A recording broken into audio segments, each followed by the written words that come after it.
Islamic লেকচারগুলো ছড়ায়, Islamic modelling হয়ে চলে। যারা 5 ওয়াক্ত নামাজ পড়ে, হেদায়েতের পথে যারা দাওয়াত দেয়, দিনের দাওয়াত প্রচার করে, দিনের দাওয়াত দেয়, এদেরকে আল্লাহর জন্য ভালোবাসা লাগবে।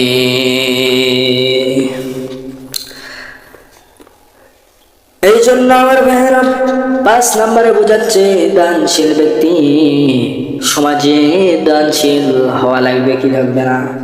এমন দানশীল হওয়া যাবে না যে ডান হাতে দান করবে, বাম হাতও টের পাবে এবং নিজেকে বরত্ব দাবি করবে।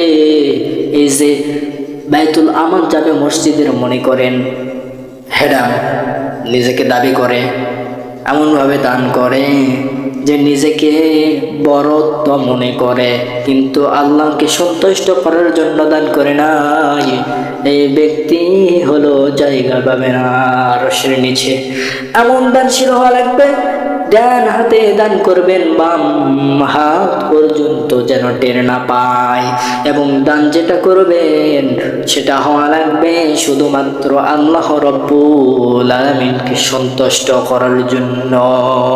নাই বিচার করে মেম্বার হয়েছে, চেয়ারম্যান হয়েছে, অনেক বড় সম্মানীয় লোক হয়েছে সমাজের মধ্যে, এমন ব্যক্তি যদি থাকে, সেই ব্যক্তি যদি নাই বিচার করে, নাই অনুযায়ী চলায়, সেই ব্যক্তি আরশের ছায়া তলে জায়গা পাবে। 1 নম্বরে পেলাম যিনি নাই বিচার করে, নাই বিচারকারী নওয়া শহরে আছে না নাই গো। নাম্বার 2, যে তার যৌবনকাল, যুবক ভাইরা আমার, যৌবনকাল পেছ, যৌবনকালটা যদি আল্লাহর ইবাদতে অতিবাহিত করো, তুমি আরশের ছায়া তলে জায়গা পাবে। এই জন্য আমার ভাইয়েরা, বাইতুল আমান মসজিদের প্রিয় ভাইয়েরা আমার, যৌবন পাইছ, যৌবন পায়া, আল্লাহর দেওয়া যৌবন পায়া, যৌবনটা যদি আল্লাহর ইবাদতে অতিবাহিত করো, তাহলে তুমি আরশের ছায়া তলে জায়গা পাবে। ধরেন সরকারি চাকরি করার যদি আপনার বয়স বাড়তি হয়, সেই ক্ষেত্রে চাকরিতে কিন্তু নেয় না। আর আপনার বয়স যখন হাইস্ট 25 অথবা 30 এর উপরে যায় না, 30-এর উপরে যায় না, অল্প এর ভিতরে নেয়, সেই ক্ষেত্রে চাকরিতে নেয়। এছাড়া কিন্তু বেশি বয়স হয়ে গেলে, অতিরিক্ত বয়স হয়ে গেলে কিন্তু নেয় না, কারণ সেই চাকরিটা সেভাবে করতে পারবে না। এই জন্য এখানে বোঝাচ্ছে, এই জন্যই যে আল্লাহর ইবাদত করতে গেলে যৌবনকাল দরকার। আর যৌবনকাল ছাড়া তুমি রুকু সেজদা ভালোভাবে করতে পারবে না। কথা বুঝতে পারছো? রুকু সেজদা এগুলো বেশি ভালোভাবে করতে পারবে না। এমনভাবে যেমন বয়স হয়ে গেলে আল্লাহু আকবার বলছে, ঘড়ির দিকে চেয়ে আসে, নিয়ত বাঁধছে, বাঁধার পরে ঘড়ির দিকে চেয়ে আসে, কারেন্ট চলে গেছে, বলতেছে ইস কারেন্ট চলে গেল, এত গরমত নামাজ পড়া যায়, আছে না নাই? উজু করতে গেছে, টাকনু ভিজা নেই, টাকনু শুকিয়ে আসে।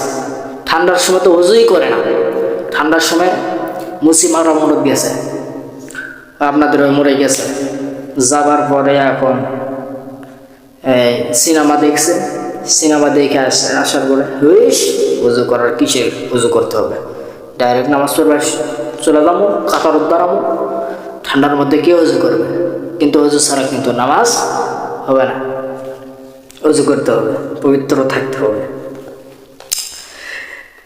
এই জন্য যৌবন পাইছেন, যৌবনকালটা আল্লাহর ইবাদতে অতিবাহিত করো।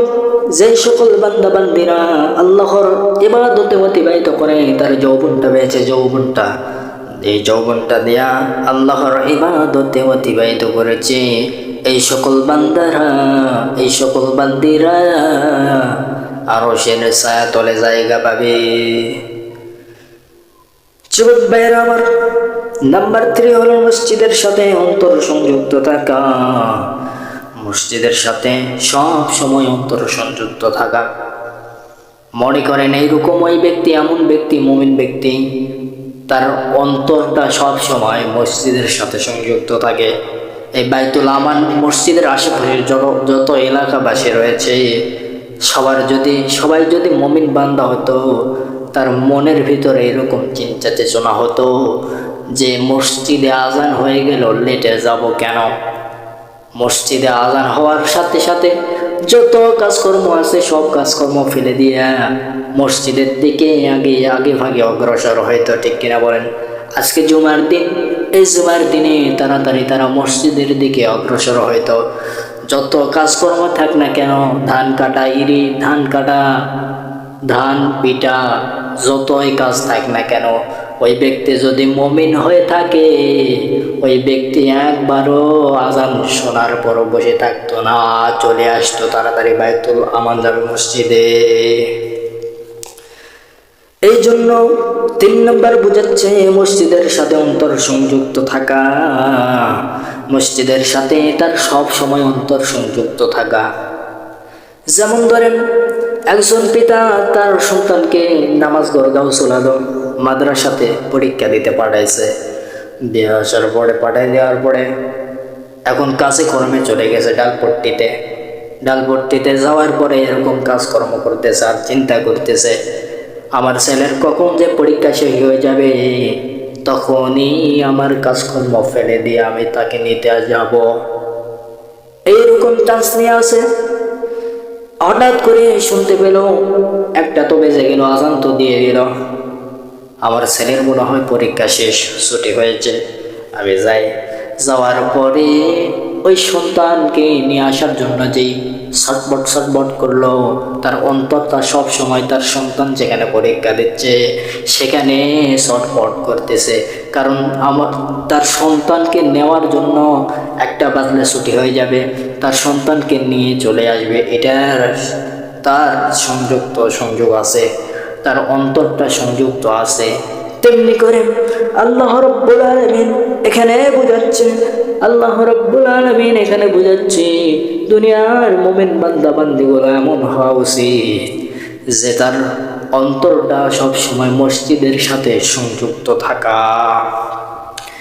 যে কখন আজান দিয়ে যায়, কখন আসরের আজান দিয়ে যায়, কখন জোহরের আজান দিয়ে যায়, কখন এইরকম জুমার আজান দিয়ে দেয়। এখন তো আমাদের মসজিদে উন্নত হুজুর আসছে, আসার পরে বয়ানো সাটাই দেখি সব কাজ ফেলে দিয়া আজান যখনই হয়ে যাবে বাইতুল আমান জামি মসজিদে রওনা দিয়ে দেব। দুনিয়ার সব কাজ ফেলে দিয়ে মসজিদের সাথে অন্তরটা সংযুক্ত থাকার দরকার, বলেন আছে না? এটাই বোঝাচ্ছে যে মসজিদের সাথে অন্তরটা সংযুক্ত থাকা লাগবে। যে ব্যক্তির মসজিদের সাথে তার অন্তরটা সংযুক্ত থাকে, এমন ব্যক্তি আরশের ছায়াতলে জায়গা পাবে। সুবহানাল্লাহ ওয়া বিহামদিহি। 4 নম্বর হলো আমার ভাইয়েরা, 4 নম্বর হলো আল্লাহর জন্য পরস্পরকে ভালোবাসতে হবে আল্লাহর জন্য। ধরেন একজনকে ভালোবাসেন, এক ব্যক্তিকে ভালোবাসেন, এক ভাইকে ভালোবাসেন, কিসের জন্য ভালোবাসেন? এমনি ভালোবাসা হলে চলবে না, শুধুমাত্র আল্লাহর জন্য হওয়া লাগবে। আর ওই কোন ব্যক্তিদেরকে ভালোবাসতে হবে, এখানে প্রশ্ন আছে না নাই? যারা আল্লাহর দিন প্রচার করে, যারা মিডিয়াতে আল্লাহর দিন প্রচার করে এবং আল্লাহর কথা যারা বলে, এই জন্যই বলা হয়েছে যারা আল্লাহর জন্য পরস্পরকে ভালোবাসে এরা হলো আরশের ছায়াতলে জায়গা পাবে।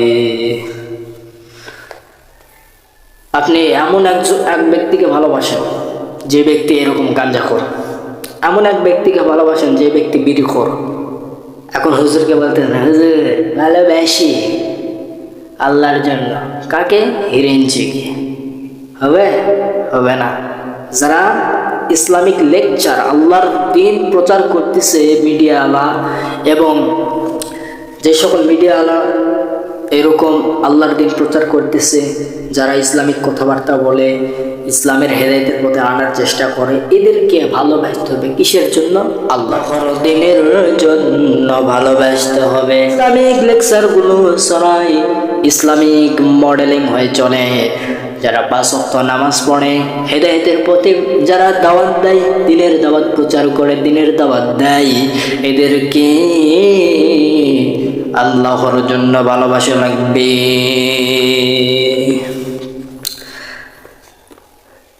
এই জন্য আমার ভাইয়েরা 5 নম্বরে বোঝাচ্ছে দানশীল ব্যক্তি সমাজে দানশীল হওয়া লাগবে কি লাগবে না। এমন দানশীল হওয়া যাবে না যে ডান হাতে দান করবে, বাম হাত টের পাবে এবং নিজেকে বরত্ব দাবি করবে।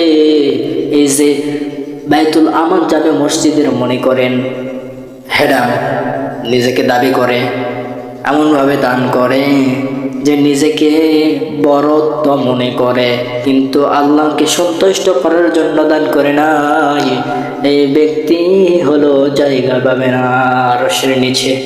এমন দানশীল হওয়া লাগবে, ডান হাতে দান করবেন, বাম হাত পর্যন্ত যেন টের না পায়, এবং দান যেটা করবেন সেটা হওয়া লাগবে শুধুমাত্র আল্লাহ রব্বুল আলামিনকে সন্তুষ্ট করার জন্য। এরপরে 6 নম্বর, পবিত্রতার প্রতি অবিচল ব্যক্তি সারাক্ষণ সে পবিত্র থাকে, তার কলকে পবিত্র রাখে, মিথ্যা কথা বলে না, গীবত করে না, মুশরিকি লেবাস নাই, মুনাফিকি লেবাস নাই, নিজের কলকে পবিত্র রাখে, নিজের কলবে সবসময় জিকির আজকার করে। এই কলকে সে এরকম পবিত্র রাখে তো রাখেই, সে আবার 5 ওয়াক্ত নামাজে 5 বার ওযুও করে নিজেকে পবিত্র রাখে। এই জন্য পবিত্র রাখা লাগবে, নিজেকে সব সময় পবিত্র রাখা লাগবে। পবিত্রতার প্রতি অবিচল ব্যক্তি, এখানে বোঝাচ্ছে পবিত্রতার প্রতি অবিচল ব্যক্তি, এই ব্যক্তি আরশের ছায়ার তলে জায়গা পাবে। 7 নম্বর হলো যে নির্জনে আল্লাহর ভয়ে ক্রন্দন করে। এইরকম ব্যক্তি মনে হয় এই বাইতুল আমান মসজিদে আছে না নাই? নাই কি? থাকতে হবে। যে নির্জনে আল্লাহর ভয়ে ক্রন্দন করে, কিভাবে বোঝাচ্ছে আমি এখন উদাহরণ দিই।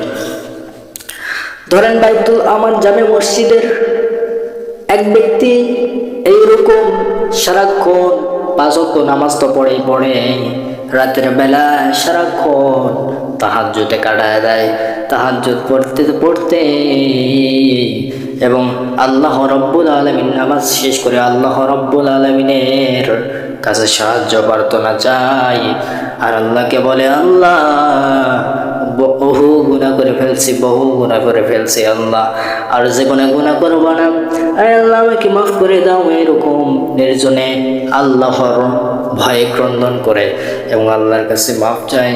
আল্লাহ রব্বুল আলামিন বলেন, যদি কোনো বান্দা খালেস দিলে এইরকম খালেস অন্তর নিয়ে আল্লাহ রব্বুল আলামিনের কাছে মাফ চায়, ওই বান্দার আমি আল্লাহ রব্বুল আলামিন বললাম, ওই বান্দার যদি পাহাড় পরিমাণ গুনাহ থাকে, সমুদ্রের ফেনা পরিমাণ যদি গুনাহ থাকে, আমি সব গুনাহগুলি মুছে দেই। আর আমি আল্লাহ রব্বুল আলামিন ওই গুনাহ তো মুছে তো দেই, আবার ওই গুনাহ যেগুলি মুছে দিলাম, সমুদ্রের ফেনা পরিমাণ গুনাহ ছিল মুছে দিলাম, পাহাড় পরিমাণ গুনাহ ছিল গুনাহগুলি মুছে দিলাম, গুনাহ তো মুছে দিলাম, যে পরিমাণ গুনাহ ছিল এই পরিমাণ সওয়াব দ্বারা পরিপূর্ণ করে দিলাম। বলেন সুবহানাল্লাহ। এই 7 শ্রেণীর ব্যক্তি যারা, এদেরকে আল্লাহ রাব্বুল আলামিন আরশের ছায়াতলে জায়গা দিবে ইনশাআল্লাহ। আমরা সকলে এই 7টা শ্রেণী মেনে চলবো ইনশাআল্লাহ। আমার প্রিয় বন্ধুগণ, আরেকটি বিষয় আসে, রিজিক। আপনার তকদির লেখা হয়ে গেছে 50,000 বছর আগে, এখন রিজিকের একটা বলে কথা। গতকালকে আমি ফেসবুকে দেখলাম যে একটা ছেলে প্রতিবন্ধী, পা বেঁকা, হাত বেঁকা, চলার মতো কোনো সেভাবে মেন্টালিটি নেই, কথা বুঝতে পারছেন? সে রিজিকের জন্য ছোটাছুটি করতেছে, শুধুমাত্র পেটে ভাত, এটার জন্য ছোটাছুটি করতেছে। তো আম্মাকে, তার মাকে বলছে যে মা, আমার খিদে পেয়েছে, আমি কি করব? মা বলছে যে আমি যে মুরগিটা পালি, এই মুরগির যে ডিমগুলো রয়েছে, এখান থেকে 10টা ডিম তুমি পলিথিনে করে নিয়ে যাও, হাটে নিয়ে যাও। বেচারা এইরকম ডিমগুলো পলিথিনে করে নিয়ে এইরকম দাঁত দিয়ে এভাবে নিয়ে যাচ্ছে। তা এখন হঠাৎ করে আল্লাহ রাব্বুল আলামিন কোন দিক দিয়ে আপনাকে রিজিক দেবে এটা আপনি টেরও পাবেন না। নিয়ে যাওয়ার পথে এখন এক মিডিয়া আসলো, আসার পরে ভিডিও করে ব্লগার আসলো, আসার পরে বলল যে বাবা তুমি এইভাবে যাচ্ছ, তোমার কষ্ট হচ্ছে না? হ্যাঁ হচ্ছে। বলল হ্যাঁ হচ্ছে, প্রতিবন্ধী। তারপর তাকে জিজ্ঞেস করা হলো যে আমি যদি তোমাকে সহযোগিতা করি তুমি কি নেবা? সে বলল না আমি নেব না। কেন নেবা না? নেব না, এইরকম বলল। পরে আবার তাকে জিজ্ঞেস করা হলো তুমি কি পড়াশোনা করো? বলতেছে হ্যাঁ। মাদ্রাসায় পড়ো? হ্যাঁ। কয় পারা হাফেজ? বলতেছে 3 পারা হাফেজ। 3 পারা হাফেজ? তুমি প্রতিবন্ধী হয়ে চলাফেরা করতেছ, আর আমরা সহযোগিতা করতে চাইতেছি, তুমি নিবা না কেন? আরেক সাইডে ব্লগারের আরেক ফ্রেন্ড বলতেছে ইসলামিক জ্ঞান আছে তো, এই জন্য এই কথা বলছে যে সহযোগিতা নিতে চায় না। তো মূলত দেখেন এখানে বিষয়টা হচ্ছে এমন, এখন ব্লগার এখন বলতেছে যে আমি যদি 10টা ডিম নেই কত টাকা নেব? কত টাকা হবে? বলতেছে 10টা ডিম 70 টাকা দিয়েন। বলতেছে 70 টাকা দিয়ে তুমি কি করবা? বলতেছে চাল কিনবো। রিজিকের জন্য ছোটাছুটি করতেছে। এখন এই ব্লগার বলল যে আমি এখন ফেসবুকের একটা লাইভ ফলো বের করবো, এখানে এই পেজে যারা ফলো দিবে, এভাবে বোঝাচ্ছে এভাবে, এই পেজে যারা ফলো দিবে, যে কয়টা ফলো হবে সেই কয় টাকা তুমি নেবা। এখন শুরু করে দিল। এখন আস্তে আস্তে আস্তে আস্তে 7-8টার মতো হয়ে গেছে, 12টার মতো হয়ে গেছে। তো 12টার মতো হয়ে গেছে, এখন বলতেছে 2400 টাকার মতো হয়ে গেছে, পেজে ঢুকে গেছে অলরেডি। তো বলতেছে এই 2400 টাকা আমি নেব না, এই 2400 টাকা আমি তোমাকে দিতে চাই, তুমি নেবা না? সে বলতেছে আপনারা যদি খুশি হয়ে দেন তাহলে নেব, এছাড়া নেব না। ভিডিওটা খুবই শিক্ষণীয়, খুব ভালো লাগছে, এই জন্য আপনাদের সামনে তুলে ধরলাম। তো এই কথাটা বললো, তারা মুগ্ধ হয়ে গেছে এবং তাকে জিজ্ঞেস করা হলো যে তোমরা কয় ভাই বোন? সে বলল আমার বোন আছে আর আমি আছি। আমার বোন আমার থেকেও আরো অনেক প্রতিবন্ধী, চলতেই পারে না, ফিরতেই পারে না। আমি তো কি প্রতিবন্ধী, তার সে প্রতিবন্ধী। সবাই দুঃখজনক, কি ব্যাপার। তখন যেই পেজ থেকে 2400 টাকা পাওয়া গেল, 2600 টাকা হয়ে গেছে। 2400 থেকে 2টা ফলোয়ার্স, 2600 টাকা হয়ে গেছে। এই 2600 টাকা তাকে গুনে দিয়ে দিল, বলল যে এই কয় টাকা তুমি নিয়ে চাল কিনে বাসায় চলে যেও। দেখেন আল্লাহ রাব্বুল আলামিন আপনাকে রিজিক কোন দিক দিয়ে দিবে আপনি টের পাবেন না। কথা বুঝতে পারছেন? রিজিকের মালিককে বলেন তো আল্লাহ। আপনাকে উসিলা দিয়ে, আপনাকে কোনো না কোনো উসিলার মাধ্যম দিয়ে আপনাকে রিজিকের ব্যবস্থা করে দিবেন যিনি কে? আল্লাহ রাব্বুল আলামিন।